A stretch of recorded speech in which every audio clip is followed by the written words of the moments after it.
તો બીજી તરફ કચ્છના રણ વિસ્તારમાં વરસાદ બાદ જળબંબાકારની પરિસ્થિતિ સામે આવી રહી છે। ખાવડા રિન્યુએબલ એનર્જી પાર્ક જાણે કે દરિયામાં તબદીલ થઈ ચૂક્યો છે। આ નજારો આપ જુઓ। આ ખાવડા આરઆઈ પાર્કની અંદર ભારે વરસાદ બાદ નુકસાની સામે આવી રહી છે। ભારે પવન અને પાણી ભરાતા અમુક સોલાર પ્લેટોને પણ ભારે નુકસાન પહોંચ્યું છે। કચ્છમાં ભારે વરસાદને પગલે અનેક વિસ્તારો પાણીમાં ગરકાવ થઈ ગયા છે। આપણે જણાવીએ કે અહીં આસપાસનો આખો વિસ્તાર જળમગ્ન છે। વધુ વિગતે વાત કરવા જોડાઈ રહ્યા છે કચ્છથી સંવાદદાતા નીતિન ગરવા।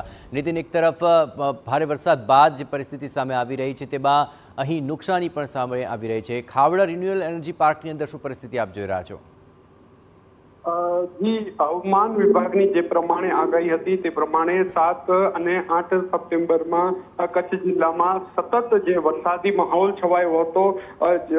જે કચ્છનું રણ પ્રદેશ છે તેમાં જે છે તે ભારે પાણીની આવક થઈ હતી। કચ્છના રણમાં ખાવડા રિન્યુએબલ એનર્જી પાર્ક જે નિર્માણ થઈ રહ્યું હતું તે આખું જે રિન્યુએબલ એનર્જી પાર્ક જે છે તે દરિયામાં ફેરવાયું હતું।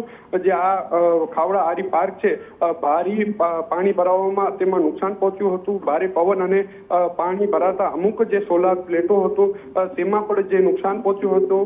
કચ્છમાં ભારે જે વરસાદના પગલે અનેક વિસ્તારો જે છે તે પાણીમાં ગરકાવ થયા છે। જો ખાસ કરીને વાત રાપર અને ભચાઉમાં જે છે તે જળબંબાકાર જેવી પરિસ્થિતિ હતી। ઘણા વિસ્તારો જે છે તે પાણીના ગરકાવ થયા હતા ને જે ભચાઉ અને રાપરમાં જે લોકો હતા તેના સ્થાનિક લોકો અને એનડીઆરએફની ટીમો દ્વારા તેમનું રેસ્ક્યુ પણ કરવામાં આવ્યું હતું। જી જા નીતિન, તમામ પરિસ્થિતિ પર આપ નજર રાખતા રહેજો। આપ અહીં ખાવડા રિન્યુએબલ એનર્જી પાર્કના દ્રશ્યો જોઈ રહ્યા છો। ઘણી પ્લેટોને પણ પહોંચ્યું છે નુકસાન। આ રણ પ્રદેશ છે પરંતુ અત્યારે ભારે વરસાદ બાદ અહીં સર્વત્ર જળબંબાકારની પરિસ્થિતિ જોવા મળી રહી છે।